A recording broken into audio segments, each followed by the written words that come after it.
episode of Off The Script number 151, part number 3, for your Sunday, January 8th, 2017. I got news on Sasha Banks. Major changes coming for the boss during Wrestlemania season. Also, Bayley and WWE's creative direction as she heads for a showdown with Charlotte at WrestleMania 33. Also, news on Shelton Benjamin's return. Will he come back at the Royal Rumble? Also, news on Samoa Joe, Liv Morgan, and the Revival heading into Royal Rumble and WrestleMania season.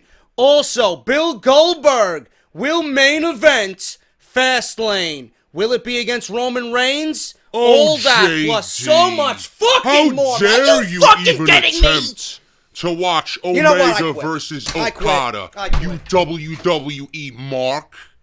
Doesn't Sami Zayn have some taxis to ride around Manhattan? Does he make a good living being people's chauffeurs?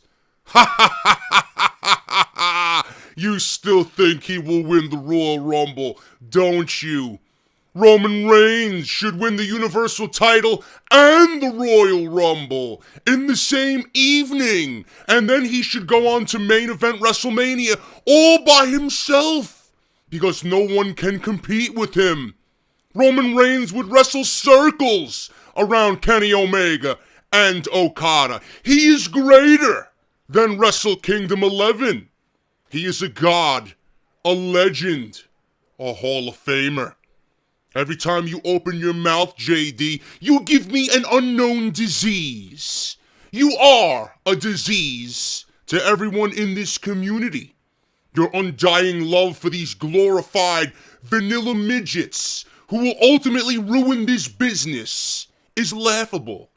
It's about time I expose you for the fraud that you are. Just like your crush, Sami Zayn. Ha ha ha ha ha ha ha! I am taking over this show now, JD, and you and all your subscribers will never stop my 153 Twitter accounts. JD from New York, 206. It's time for Off The Script. Big Show and Ryback, Strowman and Roman.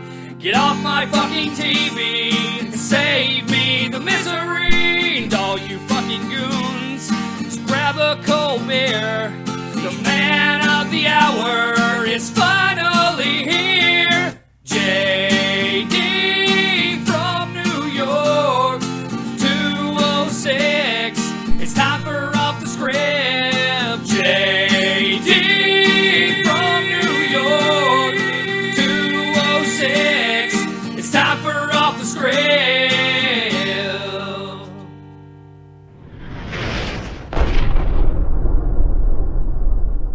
Ladies and gentlemen, in our first story, we're going to talk about how Roman Reigns is greater than Shawn Michaels, Bret the Hitman Hart, Mr. Perfect, Stone Cold Steve Austin, and Dwayne The Rock Johnson, all in one, combined.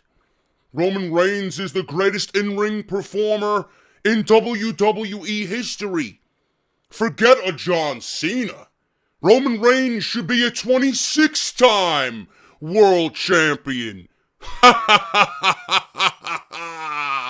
Roman Reigns and his legacy will live on in the annals of WWE history. There will be no one in the creation of this business that will amount to what Roman Reigns has become.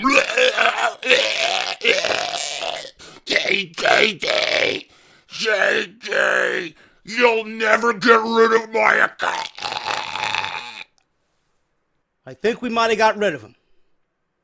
I think we might have got rid of the goon for now. I don't know when he's going to return. I'm assuming with the Royal Rumble coming up, he's going to be back making fun of me and my Sami Zayn prediction. So you never know with these guys, man. Their 153 Twitter accounts, You know, it's a lot to handle. They got their bottle of lube and their fucking Kleenex on their desk. They got fucking Pornhub.com saved in the browser as a favorite. You never know with these goons, man. So, we took care of him. Now, the real story. Let's get right into the news. I got so much shit, I don't want to waste any time here on part 3. Now, the real first story that we're going to go over here today for Sunday, big update on Shelton Benjamin's WWE return. Veteran says he won't be at the Royal Rumble 2017. Those hoping to see Shelton Benjamin make his WWE return at the Royal Rumble may have to wait a little longer, as the former WWE superstar took to Twitter this week to comment on the rumors of his possible return and confirm that he's still recovering from a very bad rotator cuff injury. A fixture of WWE programming for most of the 2000s, Shelton Benjamin was an amateur wrestling standout in his home state of South Carolina and later on at the University of Minnesota, where he had gone on to coach Brock Lesnar after graduation. So there's a fun fact for you guys. Then he broke into WWE's developmental territory. He and Lesnar, actually. Ohio Valley Wrestling in 2000. But when both men were promoted to the main roster in 2002, that's when their paths began to pretty much separate. Lesnar was immediately pushed as a big star, while Benjamin was mostly lingering in the mid-card from his December 2002 debut up until spring 2010 and his release from the WWE. Right after WWE's 2016 brand split, SmackDown Live aired a vignette promoting Shelton Benjamin's WWE return, and the prospect of one of the most talented Ruthless Aggression-era wrestlers returning to the company after 6 years being away from the company had many fans excited. But it was not to be, as Benjamin announced in August that he was diagnosed with a torn rotator cuff during his physical. This required him to take time off for the surgery and postpone his WWE comeback. I was very upset because Benjamin would have been an unbelievable acquisition for SmackDown. He would have been one of their main guys, believe it or not, on SmackDown. You know, he would have been a huge staple. Maybe for the Intercontinental title, maybe the mid-card, maybe for the WWE Championship. Who knows? I could imagine Shelton Benjamin and AJ Styles tearing the house down on SmackDown Live, and I'd love to see that. Maybe we will see that in 2017. At the time he announced his rotator cuff injury, Benjamin promised that he would still be returning to the WWE soon. He had further reinforced this in November after a series of tweets WrestleZone had compiled and edited, hinting that he may have a few more months to go from full recovery. Due to the Royal Rumble pay-per-view's reputation for attracting surprise entries in the event's 30-man over-the-top rope battle royal, Benjamin was among the rumored surprises in recent days. But as it turns out, it looks like Shelton Benjamin won't be at the Royal Rumble 2017 after all. According to new reports from 411 Mania and other wrestling publications, the 41-year-old... I didn't even know he was 41, man. He does not look 41 at all. The 41-year-old wrestler posted on Twitter yesterday that he's recovering from... recovering well from his rotator cuff surgery, and he's still months away from being cleared to engage in intense physical activity. If Shelton Benjamin doesn't make his WWE return at the Royal Rumble, when can fans expect to see him back? Looking at his statements from November, it may be too optimistic to expect him back at the Royal Rumble, which takes place on January 29th in San Antonio, Texas, at the Alamo Dome. You guys know that. Instead, it may be more reasonable to look forward to his return around the time of WrestleMania 33, as WrestlingNews.co forecasted. The past year has seen its share of notable returns, with Bill Goldberg being away for 12 years and him coming back to squash Brock Lesnar in 90 seconds. From WWE being the most notable of all of them, that's the biggest return out of all of them. But we also saw the mid-card, and mid-card likes of the Headbangers and Kenny and Mikey of the Spirit Squad make their first WWE appearances in several years. Even Chris Jericho's year-round availability was a marked departure from his usual practice of coming back for months at a time and then leaving WWE to focus on other endeavors such as Fozzy. Shelton Benjamin's WWE return was supposed to be among those big comebacks before the injuries proved to be a proverbial thorn in his side. As he sees it, there is still a good chance that he'll be back in a few months, although it may have been too much of a wishful thinking scenario to project him as a Royal Rumble surprise entrant this year from San Antonio. My idea for Shelton Benjamin is he does not need to be in the Royal Rumble. I can't wait for him to come back. He's going to be a huge staple and a nice shot in the arm for SmackDown. He's going to be that shot of adrenaline that brand needs. He's going to add another top-tier talent that can go in the ring.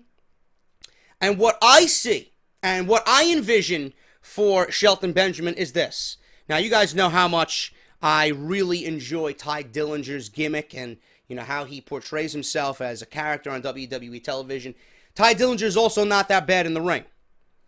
I would have Ty Dillinger in the Royal Rumble, come in at number 10. I would have him go one-on-one with The Miz. I would have something there, have them build off this entire thing where The Miz kind of went at and came at Ty Dillinger on Twitter. Ty Dillinger was making fun of The Miz and this and that, and then The Miz comes back with a comment saying that, what does the perfect 10 stand for? The 10 years that you've been in developmental? How long am I going to have to wait? I would build off that in the Royal Rumble. I would actually have Ty Dillinger be a thorn in The Miz's side in the Royal Rumble. I would actually have Ty Dillinger eliminate The Miz in the Royal Rumble, and I would have them build to a feud. This is why I wouldn't have took the IC title off of The Miz. I don't know what WWE is doing with that. Maybe they're building towards another match at the Royal Rumble. I don't want to see the Intercontinental Championship being thrown back and forth between two guys. I don't want it. If the ultimate plan is for it to go right back to The Miz, they should have never took it off him in the first place and gave it to Ambrose. I would have, and this is where long-term booking comes into play, Ty Dillinger is ready for a call-up. Ty Dillinger eliminates The Miz in the Royal Rumble. Ty Dillinger engages in a feud for the Intercontinental Championship on SmackDown. He and The Miz have a match at WrestleMania. Ty Dillinger gets his WrestleMania moment. Perfect 10 ringing out through the Citrus Bowl in Orlando, Florida at WrestleMania 33. Epic moment, great match, etc., etc. Shelton Benjamin comes back. Shelton Benjamin comes back on SmackDown following WrestleMania, and you have the Gold Standard versus the Perfect 10 for the Intercontinental Championship, and that's your new feud going into the summer months. Shelton Benjamin versus Ty Dillinger for the Intercontinental Championship, man. What a fucking feud that would be. What matches we would get out of those two. I like that, man. I think that's a perfect scenario there, but it's all gonna weigh heavily on what WWE does with The Miz. The Miz, maybe they're setting him up for a thing with Daniel Bryan at WrestleMania. I have no fucking idea. With the rumors going around that WWE wants to make WrestleMania 33 blow away Wrestle Kingdom 11, and now, they're trying to engage in some competition with Wrestle Kingdom. Now they feel threatened. They feel less of a man now, per se. In the wrestling world, after what Wrestle Kingdom 11 did and all these other fucking people. There was a stat that I read today before I actually recorded that 10,000 new viewers viewed Wrestle Kingdom 11 in the United States alone. Or something along those lines. I think it was 10,000 new viewers altogether. Half of that of which were in the United States, I believe was the statistic. So, that's a lot of fucking people, man. And people want to see wrestling. I've been proclaiming this for fucking months. People want to see wrestling. Why do you guys love New Japan? Because you want to see fucking wrestling. Why do we want to watch WrestleMania? Because we want to see wrestling. I mean, the fucking word is in the name of the event. Wrestle. WWE needs to make WrestleMania like New Japan made Wrestle Kingdom. Give us the best in the world and have them do what they're paid to do in the ring. And I don't want to go off on this. I don't want to stray too far away from what we're talking about here. Benjamin is going to be on SmackDown. Benjamin is going to come back. And Benjamin's going to be a big piece in 2017 to SmackDown Live. I think Ty Dillinger winning the Intercontinental Championship from The Miz at WrestleMania would be a great story. And I think Shelton Benjamin versus Ty Dillinger would have been an amazing feud. I don't know where they go from here, but who knows. Shelton Benjamin will be back. He does not need to be in the Royal Rumble. I think the Royal Rumble is pretty much covered right now. You can definitely find 15 guys from each brand. Plus, you got the star power of Goldberg and Brock Lesnar. The return, possibly, not saying it's confirmed, of Finn Balor. The Undertaker. Shelton Benjamin's going to easily get lost in the shuffle. You don't want to put him in the Rumble. He's not going to have a good showing at the Rumble. So, save him for a bigger moment for himself, have him come back and shock the people, a surprise return on SmackDown. You know, people would pop for that. You know, the Rumble is good the way it is right now. WWE's loading this Rumble up with fucking everybody. So, he's going to get lost in the shuffle. Keep him out until after WrestleMania, especially that he needs to be 100% and nothing short of that. So, Benjamin will be back soon. It's just going to happen after WrestleMania. You know, I got this shit here about Del Rio and Paige. We talked a bit about this on Out of Nowhere. I don't want to go into this already again, you know. I'm just going to go over it briefly. There were rumors that Paige was pregnant and that this fucking asshole, Matt Calicchio, he's a New Jersey fucking asshole. Apparently, he's become friendly with Alberto Del Rio and Paige, and he's been spotted in photos with them recently. He's been hanging around with the couple at various independent shows. He tweeted out this, and I quote, "Congratulations to my friends at Viva Del Rio and at Real Paige WWE. They are pregnant." Now, I don't know if this is true or not. Probably not. Maybe the guy was fucking drunk, and he wanted to be funny on Twitter to cause a stir. Maybe Del Rio and Paige want to ruffle some fucking feathers and get everybody talking because that's what they've been doing. But this guy tweeted out that they are expecting a child together. Now, WrestlingNews.co noted that this guy had an interesting past, Calicchio, whatever the fuck his name is, which includes accusations of harassing and stalking behavior while working for New Jersey politician Beth Mason.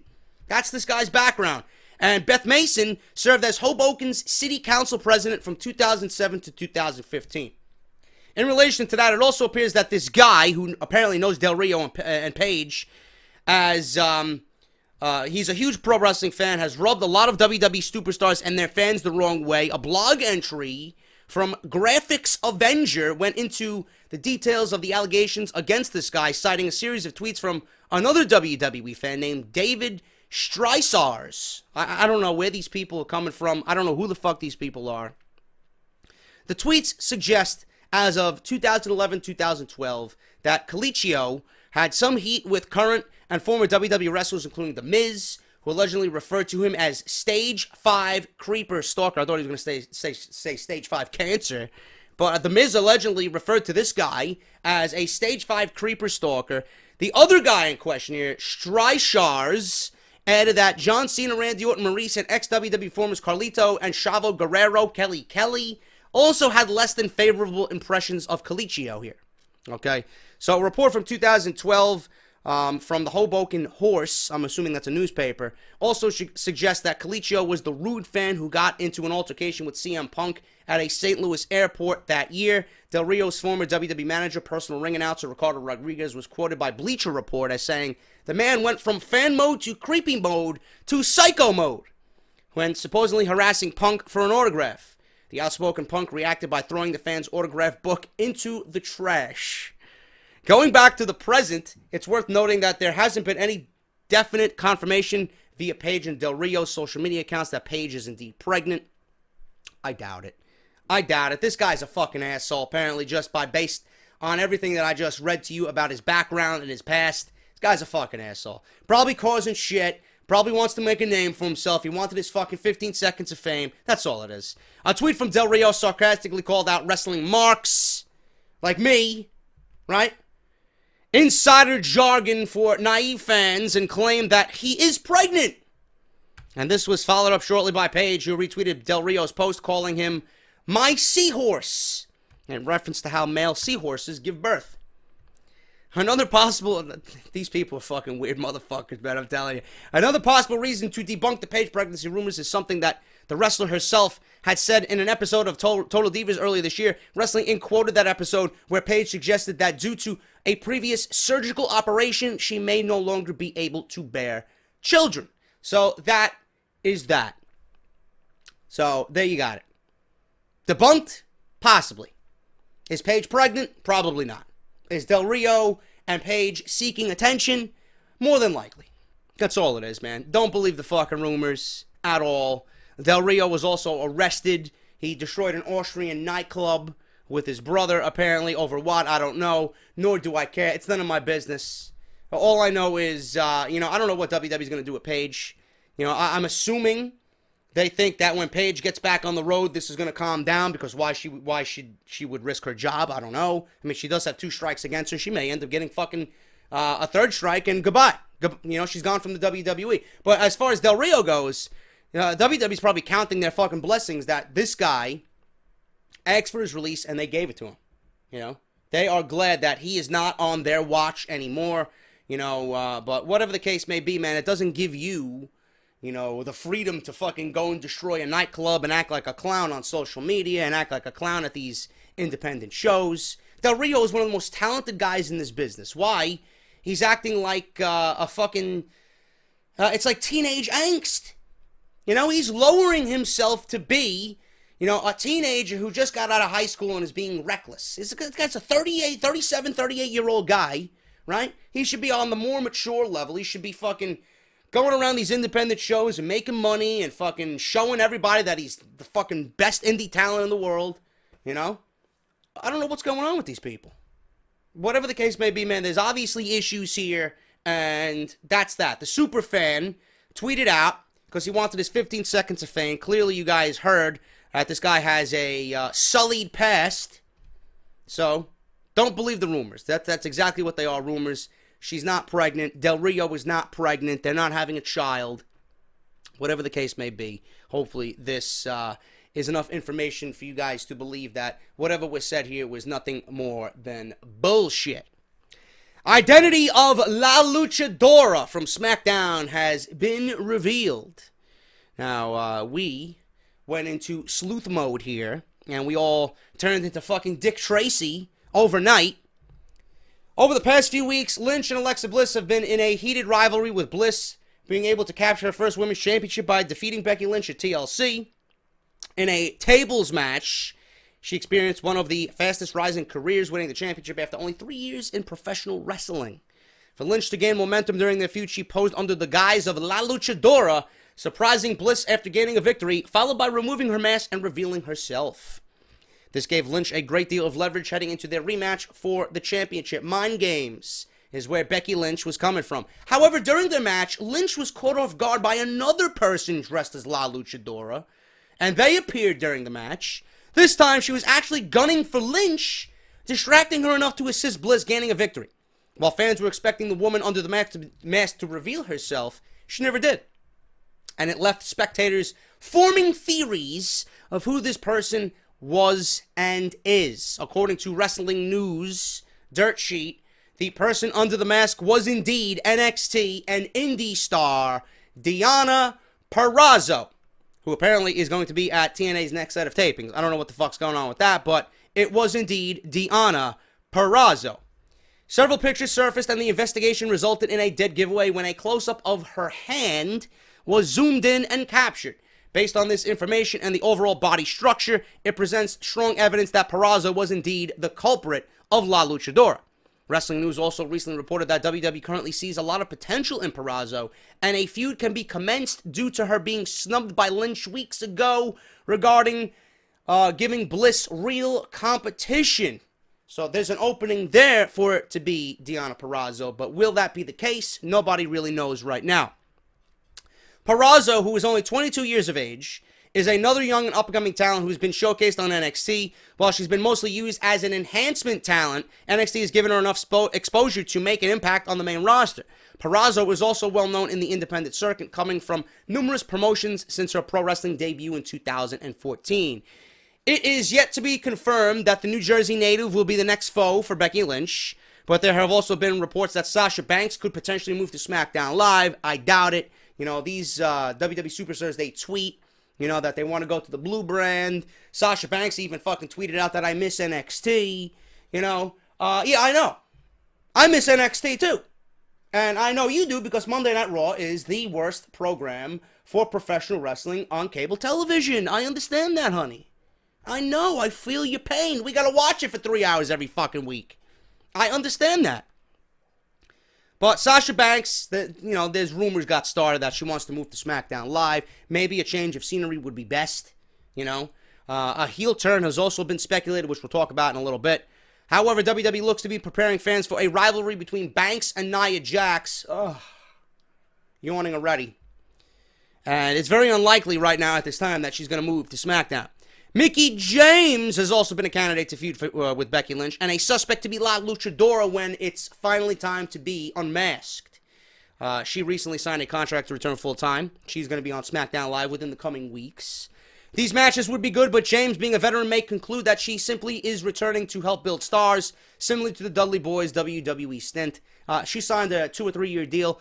In this stint, I'm assuming she will be SmackDown Live Women's Champion. She's not going to be back to help build stars. Yes, that's obviously going to be on her things to do, but she is going to be a catalyst to help make this division stand out, which it already is, stand out more so than Monday Night Raw. If it is indeed Purrazzo who is the next opponent for Becky Lynch, it certainly would be an interesting feud to engage in. This would also be a good placeholder for Lynch before another quest to become SmackDown Women's Champion once again. So there you got it. It was Deonna Purrazzo. Nobody knows where this is going right now. The rumors running rampant is that La Luchadora is going to be unmasked as Mickie James. But is Mickie James really going to be a heel? Is she going to enter WWE SmackDown Live as a heel? Will she be treated as a heel? Will the fans be receptive of her as a heel? Who the fuck knows, man? Honestly, who knows? So, going to be interesting to see. The La Luchadora thing adds a nice little twist to this storyline. It makes it more interesting. We're all talking about it, so obviously it's working. So, we'll see what happens with that. I doubt it's going to be Deonna Purrazzo. Some of you fucking assholes. I mean, the fucking people that I just had to bench on Twitter. No, JD, you're wrong. It's Tamina. I mean, have you looked at Tamina? I mean, seriously. She could be a fucking defensive lineman for the fucking New York Giants if she wanted to. Are you fucking serious? I told you it was Deonna Purrazzo, and clearly it was Deonna Purrazzo. How does Deonna Purrazzo and her body type look like Tamina? Have you seen Tamina? I mean, are you fucking people for real? Next time I tell you something, usually I am right. I'm not right all the time. But when I say something and I've had information come to me via DM that you guys don't see, I know it is right. And I'm right because I tweeted it out. If it was wrong, I wouldn't have tweeted it out. So go fuck yourself. There you go. It was Deonna Purrazzo. Will it be Deonna Purrazzo? No. That's why we're going to watch. That's why it's interesting. Who's going to be La Luchadora? We're going to find out soon enough. Apparently, WWE was not happy that the relationship between Dean Ambrose and Renee Young got out. WWE, you're upset. Little do you know that real-life influence is going to make this entire feud so much more better than it was originally planned to be. Seriously. On a December 2016 episode, I thought they were going to give a date, but apparently not. SmackDown Live, The Miz revealed that Renee Young and Dean Ambrose were sleeping together. And that would make a huge mark on the WWE and the fans. What some people may not know is that Ambrose and Renee Young have been together for a very long time now. They even made sure to highlight it on Total Divas. And the E! Network reality show has been airing a few seasons now. So it's no surprise to anybody if you've been watching the fucking show. The reality show gives a behind-the-scenes look at the WWE through the eyes of the women involved. Due to all the drama that happens, the show made sense. Of course, like all reality television, all of it, the show is scripted up to a point. Do things happen randomly? Of course they do. However, it is based mostly on the entertainment side with a bit of reality thrown in for good measure. There you go. The relationship of Renee Young and Dean Ambrose was exposed this season. So if people did not know before, they now know because of The Miz.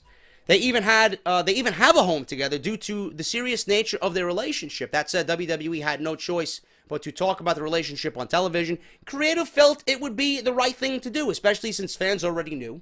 Dolph Ziggler and Daniel Bryan would always kid about this on Talking Smack each week, so it just seemed like the right time to do it. And there's no better guy to do it, obviously and clearly, than The Miz.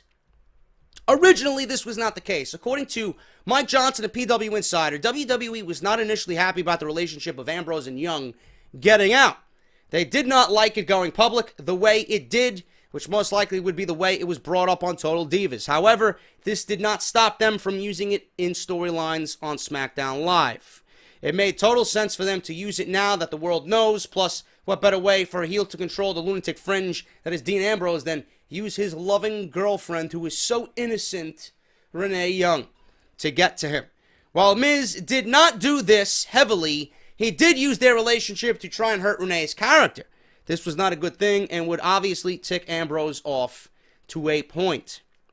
Now that Dean is going after the Miz IC title championship, which he eventually won on this past week's SmackDown, it does make sense to believe that the storyline between them should get a bit edgier as the weeks go on, especially knowing that 2017 could be a year of the revitalization for the WWE, with ratings never being lower than in 2016, thanks to Monday Night Raw and Roman Reigns.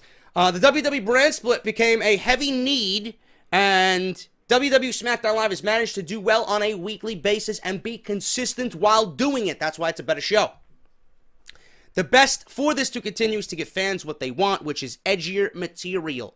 Ambrose and The Miz can easily do that, and exploiting the relationship between Ambrose and Young made sense in order for the program to get very personal between them, because honestly and clearly and factually, this program had nothing going for it when they announced it. Ambrose just lost a WWE Championship feud to AJ Styles, and then all of a sudden he gets thrown into an IC title. When does that ever happen? And why does that make sense? So they did it, and they figured, you know what? Let's include Renee Young in this. You add a dash of real-life realism to it, and all of a sudden people become interested in it. I don't expect that to happen all the time, but when it does happen, people are talking, and people were talking about it. People were talking about The Miz, just like they've been talking about The Miz pretty much the second half of 2016 and current right now, with his promo work and the work that he's been doing and the fucking prick that he is. He's doing amazing work, and The Miz is fucking great. This is why the brand split for SmackDown side has been a little bit more successful than Monday Night Raw. Monday Night Raw, it looks like there hasn't even been a brand split. The brand split died when Finn Balor got hurt. Simple. But with SmackDown, they are building, and they're doing a great job at that consistently. The best for this to continue is to give fans what they want, which is edgier material. Definitely, people have been crying for edgier material for years now. There are some who theorize that Renee Young will get involved to remove Maryse from the match. As his manager, Maryse has helped The Miz win or retain the championship in 2016 on multiple occasions. It is because of her that he won so much. So if she is removed from being a factor, then one could argue that Dean Ambrose will have no problem beating The Miz going forward.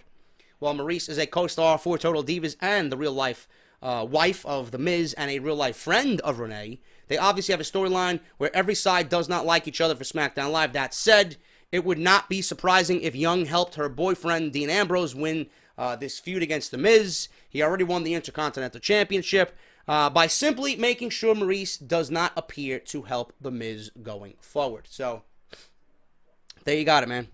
It's interesting, you know. What is going to happen with The Miz now that he lost the belt to Dean Ambrose on SmackDown? What is he going to do? And after he exploded on Talking Smack, which I did see, it wasn't better than the first one, but, you know, The Miz obviously clearly doing his thing, and people are talking about him. How is he going to relay this in getting his title back? That's the thing. Is he going to torment Renee Young? Is he going to go after the establishment and Daniel Bryan? Is he going to feel threatened by everybody and, you know, pretty much take out Daniel Bryan? What's going to happen, man? The Miz right now is a loose cannon.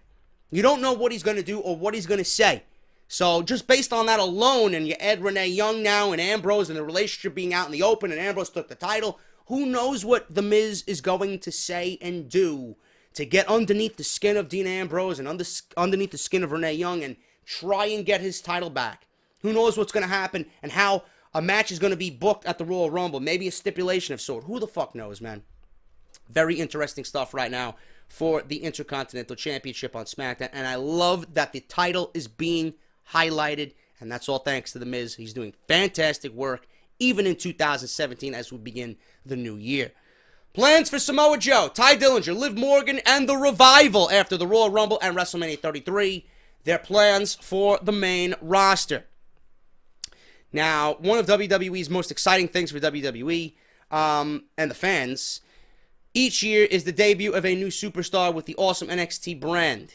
WWE has many to choose from that fans cannot wait to see on Raw or SmackDown, with WWE fans feeling that a lot of NXT stars are ready for the prime time. We can only imagine what will happen when our favorites from the yellow brand turn up on the blue or red brand in 2017. Now, with that being said, there's a lot of backstage talk that a few stars out of NXT could debut very soon.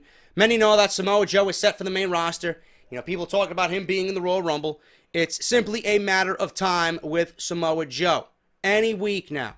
Many assume he will make his debut in the Rumble, and this would be a huge addition to the main roster, regardless of which brand he ends up on. Most hope it is SmackDown Live. However, because I think a feud with John Cena, a feud with AJ Styles, is certainly greater than anything that would happen on Monday Night Raw. I think Samoa Joe would get swallowed alive, even though he's fucking amazing on Monday Night Raw. He would be treated like utter trash on Monday Night Raw, just like everybody else. Look at what they're doing with Seth Rollins. Look at what they're doing with Seth. Seth Rollins is one of the best fucking in-ring talents this company has. And you fucked over Seth Rollins and you made him boring, stale, and uninteresting. He's not exciting anymore. How could you do that to Seth Rollins? If WWE has the capability of doing that, what do you think they're going to do to Samoa Joe? It makes sense for him to go to SmackDown just based on that alone. Regardless of when Joe comes to the main roster, we know what's happening. However, there are other stars that could hit the main roster this year. According to Cage Side Seats and other various reports, the plan is to debut the Revival on the main roster this year. It is likely that they will debut the night after WrestleMania 33, as they don't really seem to make sense for WrestleMania right now and the entire build for that event.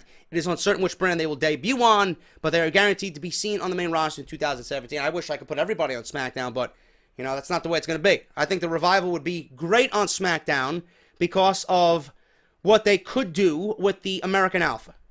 That's just the way that goes. Two-time NXT Tag Team Champions, they killed it in 2016 with amazing matches involving everyone they faced. American Alpha, DIY, you guys know that. Match of the year in Toronto, easily.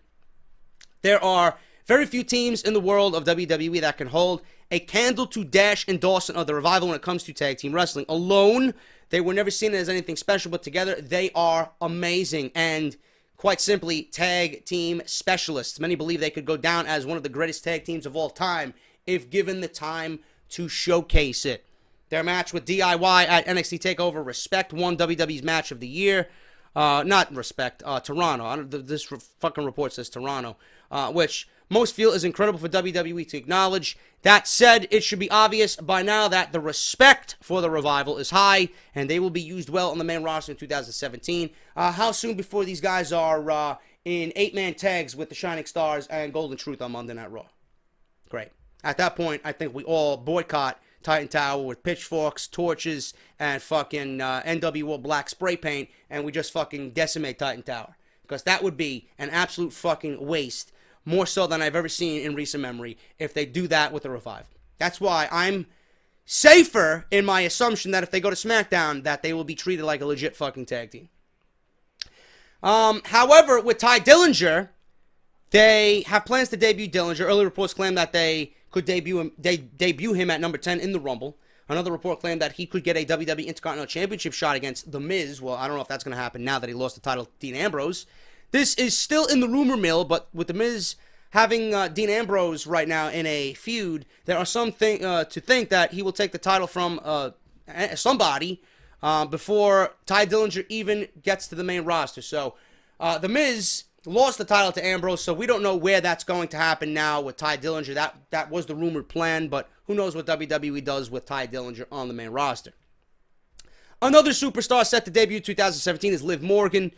She is very attractive and considered one of the best undercovers in NXT. Many believe she is still a long way away from debuting. She has a lot yet to learn in NXT. No one knows what WWE has planned for her on the main roster at this point. If she is poised to be a manager of some kind, she can always still train in wrestling while doing the managerial role.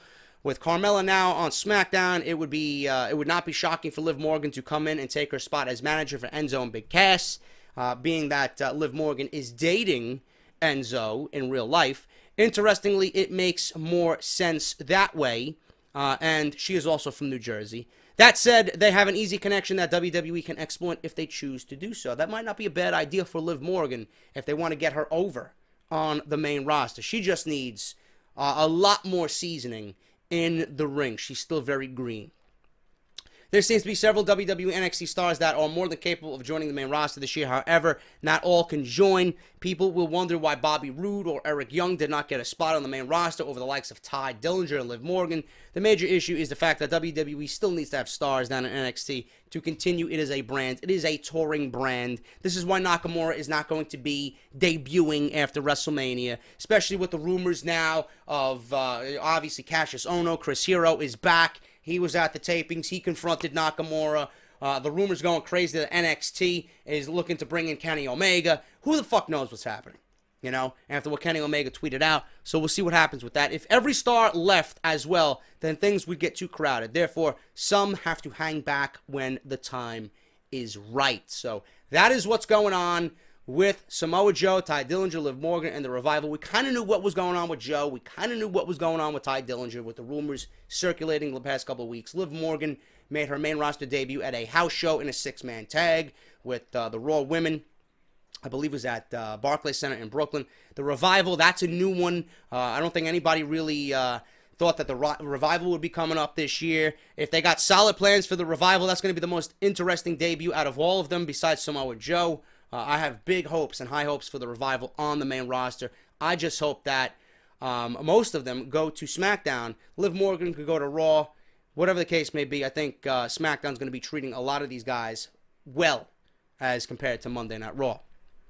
I'm looking at this Sasha Banks story, and it's really nothing that we haven't talked about already. You know, Sasha Banks tweeted out that she wants to go to SmackDown Live.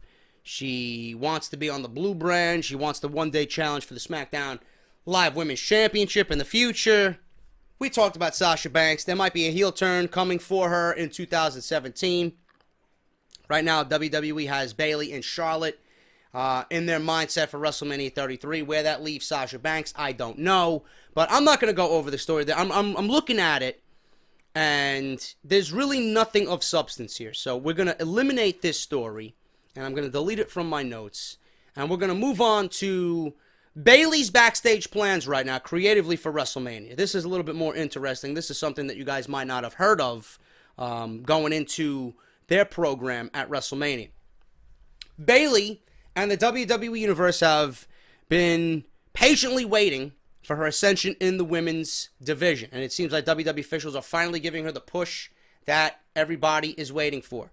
The evolution of Bayley's character from superfan to superstar in NXT cannot be understated. Her run in developmental may have lasted a few more months than necessary, but Bayley's run on WWE programming has only just begun. At the Royal Rumble, she's going to get her first opportunity at Charlotte to become the Raw Women's Champion. It was made official this week on Raw when she defeated Nia Jax with some assistance from Sasha Banks. There's some speculation about Bayley walking out, of San Antonio as the Raw Women's Champion. But WWE seems to be planning a longer payoff for Bayley that will culminate at WrestleMania 33. WWE officials right now are planning to give Bayley the decisive victory over Charlotte to become the Raw Women's Champion and break her winning streak on pay-per-view at WrestleMania 33. However, WWE is looking to do a lot more than crown Bayley as champion. Vince McMahon wants her to become the WWE's top female babyface, and the powers that be have a specific plan for her to have that moment at WrestleMania. According to reports, Bayley will get the Daniel Bryan treatment heading into WrestleMania 33. What that means is WWE will book Bayley as the ultimate underdog against Charlotte over the next couple of months in order to set up the payoff when she finally wins the Raw Women's title at WrestleMania 33. Why are you giving Bayley this Daniel Bryan push when it should be Sami Zayn that's getting it? I don't get it. I think it's going to be better presented if Sami Zayn is playing that role instead of Bayley. I doubt WWE is going to have two of the same storyline building towards WrestleMania. This is why I think Sami Zayn, if you look at it, Sami Zayn's probably the best clear-cut winner or the best clear-cut choice to win the Royal Rumble. And with the reports that I talked about this week, that WWE wants to pretty much outdo Wrestle Kingdom and Okada and Omega, Sami Zayn, obviously you're going to need AJ Styles, but I think if you put Sami Zayn in a match and a storyline that you really go head on, head first, and creatively with Kevin Owens, I think they have the opportunity to steal the show if you want them to. Take the fucking handcuffs off, let these guys go like we know that they could, and let them go out there for 40 minutes and battle it out for supremacy on Monday Night Raw. I think Sami Zayn would be a great choice to win the Royal Rumble. Not because he's a fucking vanilla midget, not because he looks like a fucking part-time cab driver, but the story that they're telling right now, he's not coming back from what Braun Strowman did to him on Monday Night Raw. So you wait, and you wait, and you wait. What's happening with Sami Zayn? Is he going to come back in the Royal Rumble? Surprise entrant in the Rumble. He eliminates Strowman. And that's it. He wins the Rumble. I think people would fucking love that. People would pop. Sami Zayn on the road to WrestleMania. Kevin Owens is still the Universal Champion. You got two best friends. The fucking history that is deep-rooted in that. That could... I'm not saying it could. Not saying that it will. But it's got the possibility of at least competing with an Omega and Okada if you wanted to. That's why I think Sami Zayn getting the Daniel Bryan push is better than Bayley. But WWE is going to book Bayley as the ultimate underdog here against Charlotte. Now, it's a good idea because Bayley, obviously, you know, the way she was and the way she was presented in NXT, she's a fucking underdog. You know, it was great. It was great when she overcame Sasha Banks at Brooklyn to win the title. I was fucking floored when I seen that match. And she definitely has the support of the fans. People love Bayley. The problem is that WWE may book themselves into... WWE may book themselves into is Daniel Bryan's push was almost totally created organically by the fans. And, you know, him being held down by people who thought that he was not at all anywhere close to being the face of that company. That's why it was fucking great. And we talked about this. Everything came together on its own, and it all stemmed from Batista winning that Rumble. Fans revolted. Real fans' emotions were fucking thrown into this feud. Now, with Bayley, you might not see that dynamic. And people will realize, well, is this scripted bullshit or is this something that really is happening? You know? So it's going to take all that feeling and emotion out of it if we just see that WWE is merely doing it to mimic and recreate what they did with Daniel Bryan. It's no fun, man. Bayley's being chosen by Vince McMahon himself to be the face of the women's division. It's not the same dynamic as a Daniel Bryan situation. Now, if you have Sami Zayn win the Royal Rumble, that's going to be organic because you will see people get on Sami Zayn's side. That's why I think Sami Zayn is a better choice for the Daniel Bryan-esque push than Bayley. Now, this is what made Bayley so relatable in NXT because it was real. People loved her, and the emotion for Bayley was real. That's why it came off so well when she won the fucking title in Brooklyn. And it was a big moment.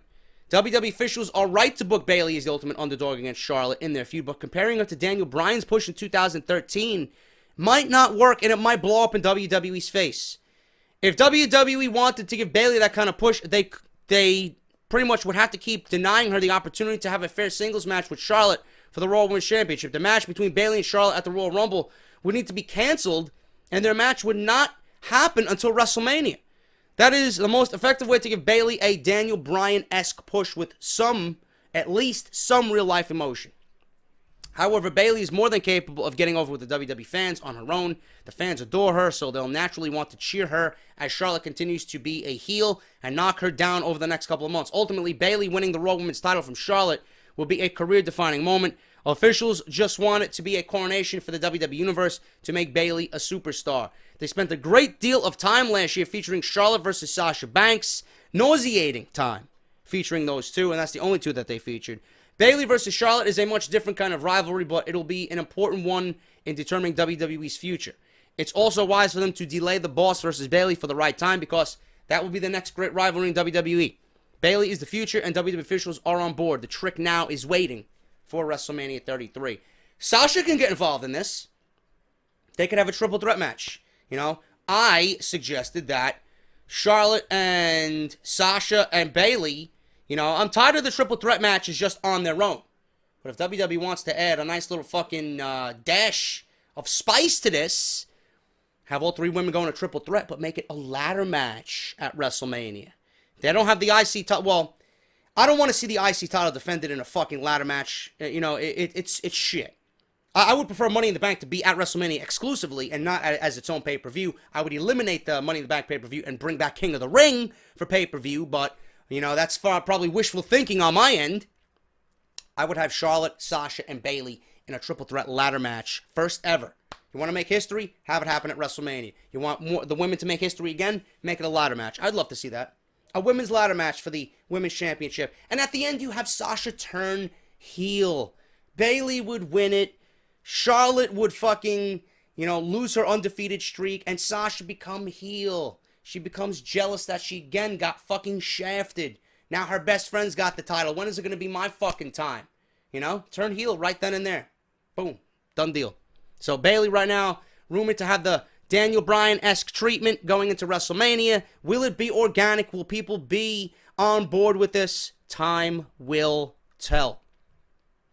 And finally, guys, Goldberg's been in the news a lot lately, and this is going to be the last story for the weekend.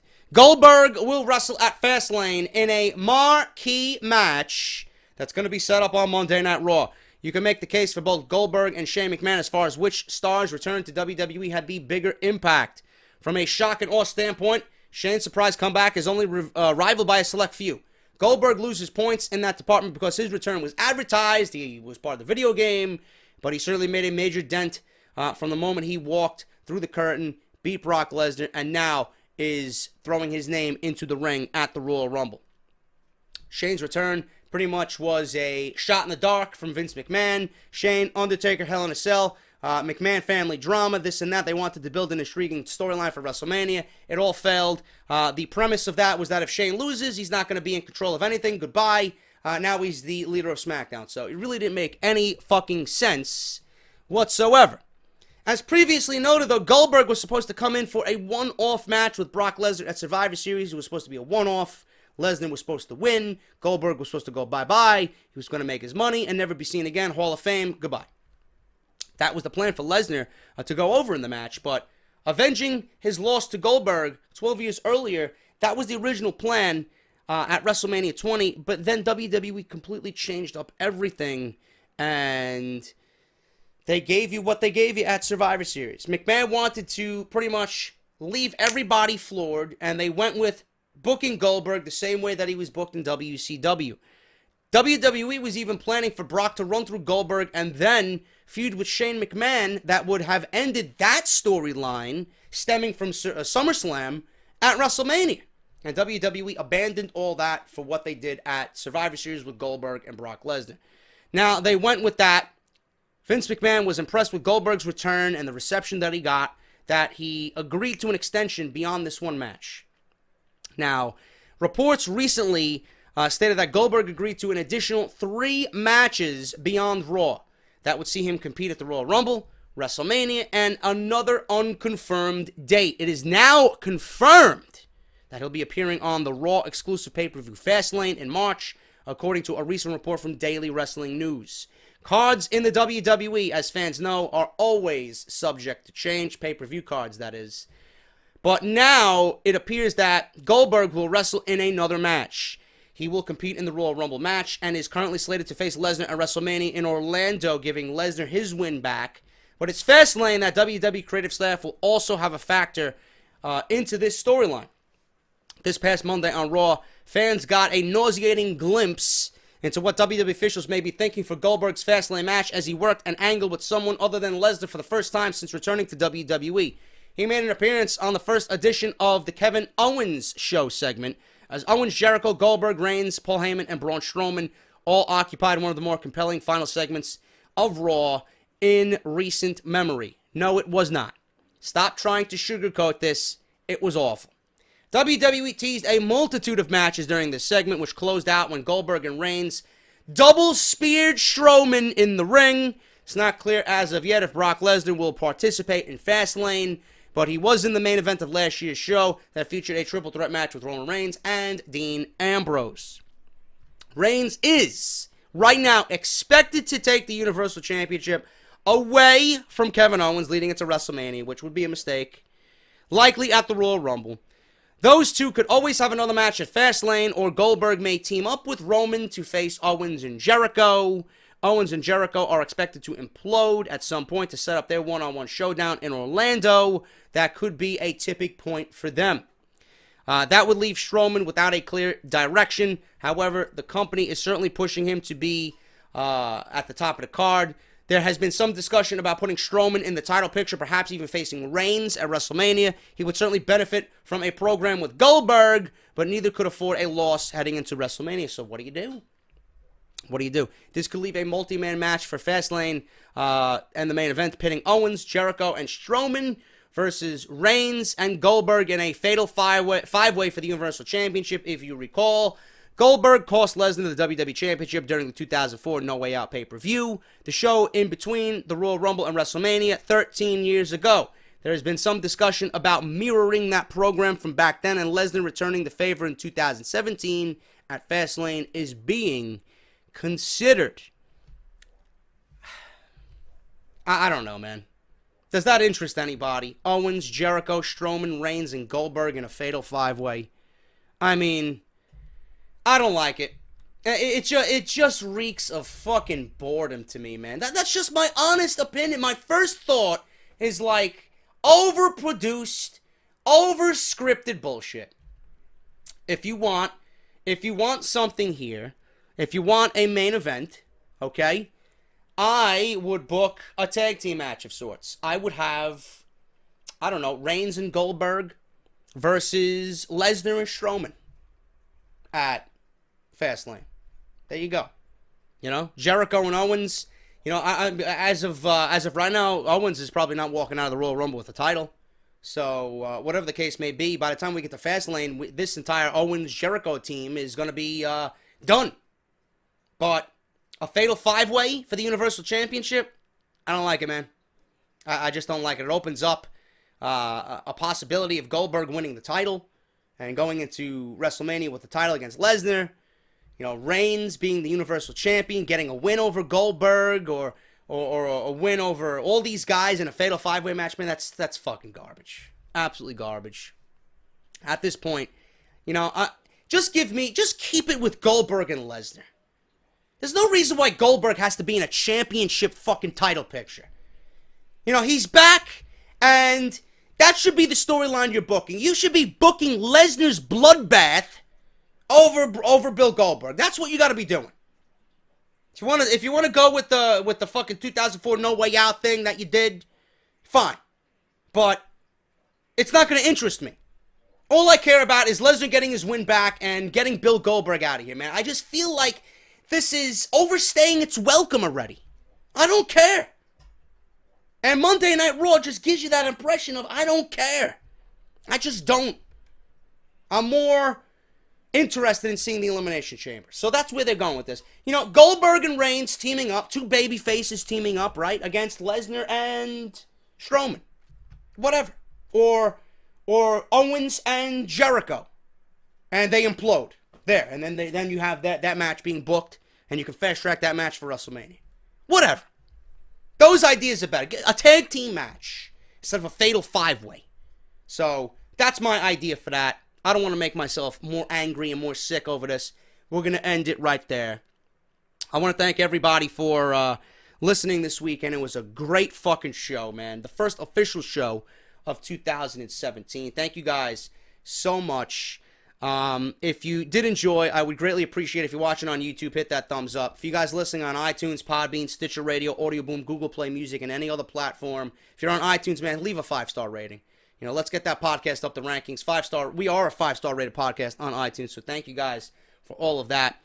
It will be live on iTunes later on in the afternoon on Sunday afternoon. I'll see you guys right back here next week.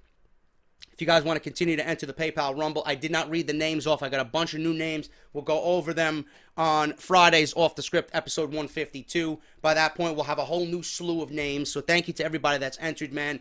I might up the prizes. I might pick 3 winners, man, 4 winners. Who the fuck knows, man? We'll see what happens with that. But you guys are kicking ass in the PayPal Rumble. If you guys want to enter, link is down below. $10 entry will be entered into a pool. We'll do a live drawing on Off The Script right here for the Royal Rumble preview and prediction show. Gonna be fucking awesome. So keep entering the PayPal Off The Script first ever inaugural PayPal Rumble. Link is down below. Patreon.com. Make sure if you guys want to pledge monthly, if you can afford it. Never an obligation, but if you guys can afford it, make sure you guys pledge to Patreon.com. Read the mission statement on there. You're going to get early access to Off The Script. We're going to do Q&A immediately following this right here on the channel.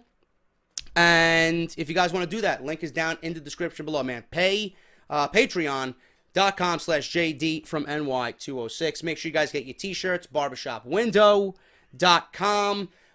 We got the Slam Crate unique link. If you guys want to buy WWE Slam Crate by Loot Crate, use my unique link down below. 10% off your bi-monthly subscription using the code JD from NY. WrestleCrate.com and on Twitter at WrestleCrates. Use the coupon code JDSENTME for an instant 10% off there. And follow me on Twitter at JD from NY206. I'll be live during Monday Night Raw. Follow me on Twitter. Subscribe to the YouTube channel. You guys know the deal with that. And keep an eye on WrestleRumble.com for the Royal Rumble Pick'em coming very soon. I am JD. Stay tuned for Patreon Q&A coming up immediately following this conclusion. I am JD. Thank you guys so much for everything. Thank you to everybody that entered the PayPal Rumble. Thank you to everybody that became a part of the Patreon family. And I will be right back right here on YouTube.com for more Off The Script, episode 152, as we inch closer and closer to the Royal Rumble. I'm JD. Enjoy your weekends. Enjoy your Sunday. And I'll be back right here next Friday, as always, for the #1 podcast right here on YouTube.com in your subscription boxes. Thank you guys so much. I'm JD, and I'll see you guys next week. All right, guys, welcome to the Patreon Q&A segment of Off The Script for Part 3. We're going to make this a weekly thing right here on Part 3 of Off The Script. We're going to start off with my man Jesse, who's got a question here, and it reads as follows. If they have AJ Styles drop the title to Cena at the Rumble, couldn't that make AJ look like he was just a transitional champ, just a placeholder till Cena was done filming? Wouldn't it be better to give AJ a solid title defense first before you take it off of him, maybe even 2, including the Chamber, and make Cena's 16th title win a big WrestleMania moment? What do you think? Now, I understand where you're coming from with that, and it's all depending on what WWE wants to do. It's all in the booking. It really is all in the booking. Do I consider AJ Styles to be a transitional champion if he loses to John Cena right away? No, I do not. AJ Styles has proved that he is not only the best thing in the WWE. Without AJ Styles, this company would be would be floating up Schitt's Creek. Number 2, the caliber of matches that he's put on and the risks that he's taken and just the overall body of work that is AJ Styles this year, he is not a transitional champion. He hasn't been the greatest WWE champion. I didn't expect him to. The way WWE and the booking has been creatively, they never book their champions strong for whatever reason. I don't know why. They don't look as their champions as, untouchable. Like, they have to beat their champions and they have to embarrass their champions on weekly television. I don't get that, never understood it. Wouldn't be my mindset as a creative writer. But that's what they do. I don't consider AJ Styles to be a transitional champion if he does lose to John Cena at the Royal Rumble. I just don't think that is the case with him because he's too good. The body of work that AJ Styles pretty much, I think, has overshadowed that. Now, if this was somebody else, Edge was a transitional champion, when he cashed in the Money in the Bank at the Elimination Chamber on John Cena, and then he lost the title right back to John Cena at the Royal. That's a transitional champion. Styles has had the title, for a few months now. It's easily over 100 days. It's going to be 130 days almost by the time we get to the Royal Rumble. But his body of work has pretty much outshined everything that you're thinking. That's just the way I see it. Now, how would I book it? I would have AJ Styles beat John Cena. I don't know if it's going to be clean. Styles beat Cena clean at SummerSlam. Styles pinned Cena at No Mercy in that triple threat with Dean Ambrose for the WWE Championship. I don't see WWE giving AJ Styles another clean victory I mean, I don't think anybody's going to mind it. Do I think he needs a solid victory as champion over John Cena? Yes, I do think so. But I think there's going to be some type of fuck finish to the point where it's going to lead to that 2 out of 3 falls match. And like we discussed on Off the Script already in part 2, they may even have a fuck finish during the 2 out of 3 falls match at the Chamber that's being rumored. Maybe that ends in a count out. Maybe it ends in a disqualification of some sort. Maybe it ends in a way where AJ Styles is still the champion and John Cena is going into WrestleMania with another rematch. You know, looking down at Styles and The Undertaker at WrestleMania. I don't know. But yes, I think AJ Styles needs a solid title defense against John Cena as champion to pretty much, I don't think he needs any solidification, but if you just want solidification as far as a fan's perspective, yes, he needs to beat John Cena. I think he's walking out of the Rumble as the champion, and I think putting the title on Cena immediately is going to pretty much throw a wrench into the plans. It's not going to make any sense, and it's going to make AJ look bad. But I don't think he's a transitional champion. Cena is the number 1 guy in the company. Styles has had it for over 100 days. We'll see what happens. I don't know. It's very interesting to think about. Very interesting mindset that WWE has here going into the Rumble. They could pretty much do whatever they want, but I think AJ needs to win at the Royal Rumble to pretty much say, you know what, as champion, not only as champion, but before I beat John Cena. So I think he does need to beat John Cena at the Royal Rumble, okay? Moving on here. We got that one. Who else do we got here? If I was to recommend 3 pay-per-views, which would they be? This is a good question. Certainly, the 3 that I would recommend, I'm going to go from each period here. We're going to do 1993 King of the Ring with Bret the Hitman Hart winning that, and then, being attacked by Jerry the King Lawler during his coronation. There's matches in there that you have to go out and watch. I mean, the shit with Hogan was hilarious when he lost the title to Yokozuna and then he defected to WCW. The Bret the Hitman Hart Mr. Perfect Round 2 match is an absolute fucking classic. So that itself is fucking great. The story of Bret Hart and the announce team that was that night and the crowd and the atmosphere. We had Jerry the King Lawler. Not Jerry the King Lawler. We had Jim Ross, Bobby Heenan, and Macho Man. It was just an unbelievable event. So 1993 King of the Ring. The 2002 SummerSlam is one of my favorite pay-per-views of all time. That featured The Rock versus Brock Lesnar for the WWE Championship. And then, obviously, recent memory, I loved WrestleMania 31. I thought WrestleMania 31 was fucking fantastic. Go out and watch those 3 if you have not. So we dated in pretty much each time period. That's what I think is the 3 pay-per-views that come off the top of my head that I think you should go and watch. And to be honest with you, those are the 3 most recent pay-per-views that I watched myself on the WWE Network, okay? What else do we got here? Actually, I'll answer 2 more. Let me see what we have. JD, what would be your dream job? This is from British Davis. That last question about the pay-per-view, that was from Alexander Stojanovic. So thank you guys for those questions. This one is from British Davis. Hey, JD, what would be your dream job in the WWE? Well, obviously, a creative writer. I want to be engulfed in the creative writing situation. I do think I have a lot of good ideas and a lot of solid ones with a stable head on my shoulders that I would make sense of everything. I would make logical sense of everything as far as WWE storytelling and creative writing. But honestly, with what I've been doing with House of Glory, I think right now more of my passion is telling the story in the ring and being genuine and coming off as a lifelong fan behind the mic, doing the commentating thing for House of Glory. I mean, that's an unbelievable opportunity. I've had the chance to call Devon Dudley's last match, Matt and Jeff Hardy. I've seen Eddie Edwards now, and Ricochet, and Zack Sabre Jr. I mean, this is an absolute fucking blessing. So right now, my dream job would be, obviously, creative writing. I definitely want to get into some type of creative writing somewhere, maybe with House of Glory, I don't know. But my dream job right now would be to start off announcing for WWE, NXT. You know, I would love to call the NXT gig. That would be my dream job right now in the WWE. And this is going to be the last one here.